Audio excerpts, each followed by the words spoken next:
our main issue and the main threat is arising from Iran, which it is. I think that's pretty well established.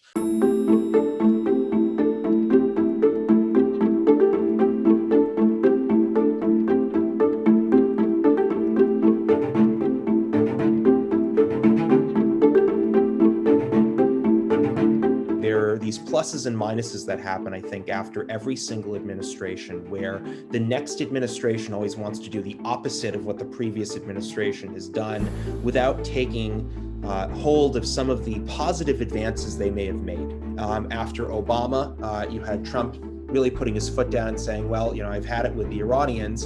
And now there's always the challenge where Biden may look at this and say, well, I'm not going to follow that kind of a policy. I mean, I'm really hoping that for Biden's administration, when he learns from the past, and remember, he was part of the Obama administration too, so he saw a lot of the good and the bad that came out of it, that he can take and sample from even the good from the Trump administration.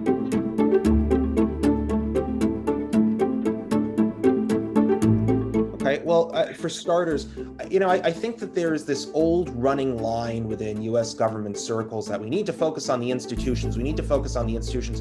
And essentially, that's a meaningless statement. And it's interesting, the Iranians always take this again. If our main issue and the main threat is arising from Iran, which it is, I think that's pretty well established, that's, for starters, Biden's going to have to assess and understand that that's the actual issue. This is something that's threatening traditional American alliances in the region. So that's part one. Part two to this is it's also understanding that we can't always take this very, very extremely hands-off approach all the time. And I think what President Trump demonstrated earlier this year was that, if somebody like Qasem Soleimani or Abu Mahdi al-Muhandis, two leading IRGC Quds Force commanders, are plotting attacks and plotting different ways to probe and threaten the U.S. and its interests and its forces and its allies, sometimes you need to take care of those issues. I mean, I think we are now in a post-Iran deal and post-Trump Middle East. Now let's ignore everything that kind of came before those two major time frames. But I think now there's been a lot of talk about how President Biden or President-elect Biden is going to kind of take a more realistic path. And I think by taking a more realistic path, it means combining a lot of learned things that we've picked up over the past years and actually putting them into practice, not just following a very doctrinaire solution that people are just kind of throwing out there because, well, it hasn't really worked before, but whatever.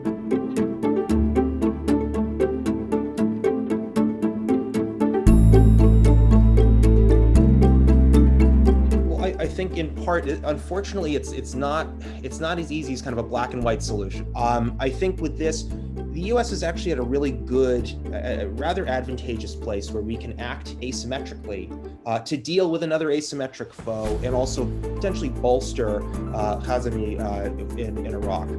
And I say this because, one, we have a wonderful capability when it comes to monitoring and then also countering a lot of the online material that's coming up now with the front groups. But what I am saying is engendering normal kind of grassroots Iraqi behavior that says, no, we have our own country. We don't need to be dominated by the Iranians. And also these front groups, that's all well and good with your threats, but we know the deal. We've lived through this for a while.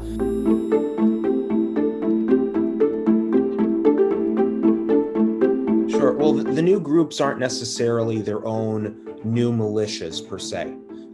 These are most likely front groups that were formed out of other organizations that the Iranians had created previously in Iraq.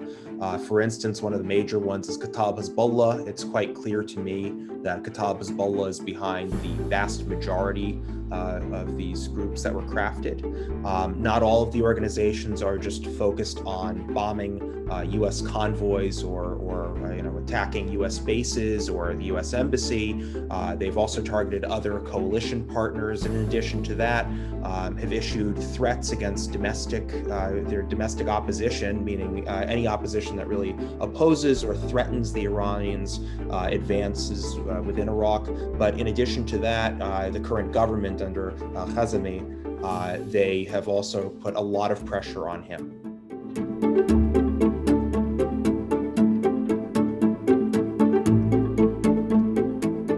Well, yes, I mean, there has to be, I think in part, when I talk about the front groups, we have over 20 different front groups, some more real, and I put real in quotes, than others where they've claimed actual IED attacks or anything else. But I think if you're looking at really who to strike back against or who to counter, I was saying the core of this really is Kataib Hezbollah. But Kataib Hezbollah, if you look at how the Iranian strategy has worked to craft organizations and craft networks that are loyal to it, that are aggressive, that will carry out violent activities, the networks are far more amorphous than I think many in Washington really want to acknowledge.